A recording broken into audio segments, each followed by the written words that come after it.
designer și alte multe lucruri, economist prin educația formală.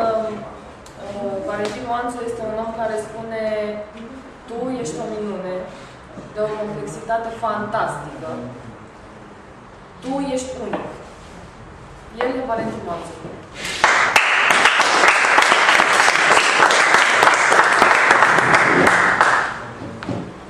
Mulțumesc frumos, Cristina. Și mersi frumos. Sper că am reușit să vă captez atenția. Mulțumesc frumos. Discursul meu de astăzi, pentru că tematica asta este o despre viață, este, să spunem, o concluzie a ceea ce am trăit în ultimele 12 luni și în acest sens o să fie oarecum în paralel ceea ce vorbesc, va merge separat ceea ce veți vedea. De ce? Pentru că am făcut multe ore de coaching și o să aveți la un moment dat niște întrebări pe care vă las să vă răspundeți la ele individual. Întâia oară este numirea discursului meu, pentru că noi așa cu toți am trecut prin întâia oară în multe. Întâia oară la Fireman, după cum am văzut astăzi, unii dintre noi întâia oară în fața unui public, dar de câte ori am fost întâia oară, hai să spunem, la școală, da? Pentru că tot a fost început de an școlar și va urma pentru studenți. Întâia oară a unui început de an, dar din un sărut, probabil. Da? Dar prima zi de concediu, prima zi la serviciu, prima zi de salariu și așa mai departe. Prima zi de dragoste mi se șoptește aici de către alții. Da? Prima noapte de război, da? Și este foarte interesant felul în care am reușit eu să extrag, prin experiențele personale, aceste prime dăți, respectiv acele ultimele dăți, cum foarte bine a explicat Cristina. De ce? Pentru că de multe ori ne trăim o experiență prin prisma faptului că vine și ziua de mâine. Va fi și mâine. Intrăm în acea rutină în care, să spunem, este cel mai mare dinamic al nostru. Provocarea mea pentru voi este să vă trăiți, practic, fiecare experiență ca fiind prima. De ce? Pentru că la început, aduceți-vă aminte, cum era prima zi de școală?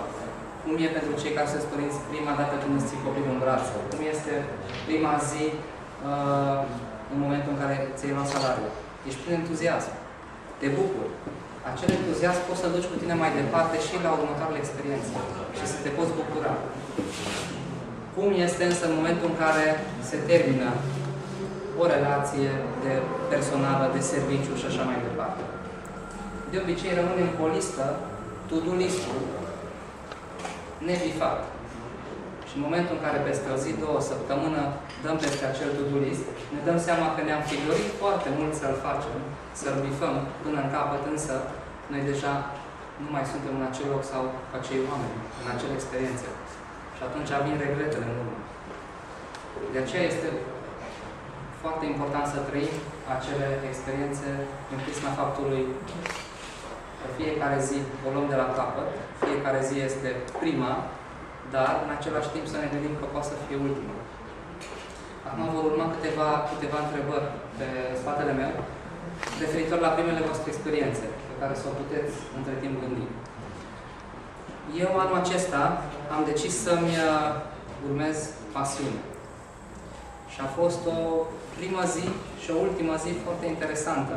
Momentul în care am decis să dau către un alt capitol și să încep un nou capitol în viața mea. De ce? Pentru că eu sunt o persoană foarte perfecționistă. M-am educat puțin și în sensul acesta. Eram prea perfecționistă. Perfecționiștii nu mai fac pasul. Pentru că caută tot timpul momentul perfect.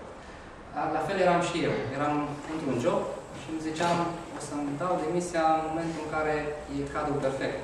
Adică vreau să fiu trainer, dar să am clienți întâi să fiu bine pregătit și așa mai departe. Și am stat câțiva ani ca să tot îmi pun planul perfect pe picioare. Până când într-o zi mi-am dat seama că nu mai sunt aliniat și nu mă mai pot duce, nu mai pot consuma energia în acel loc. Și pur și simplu în cel mai nepotrivit moment mi-am dat demisia. Bineînțeles, nimeni nu înțelegea la serviciu, deoarece eram propus pentru o avansare foarte importantă și nu înțelegeau de ce tocmai acum. Pentru mine a fost foarte simplu în momentul în care mi-am dat seama că urmează să am o primă zi în ceea ce îmi va plăcea să fac pentru tot restul vieții mele. Și atunci, din punctul meu de vedere, decizia a fost foarte, foarte bună.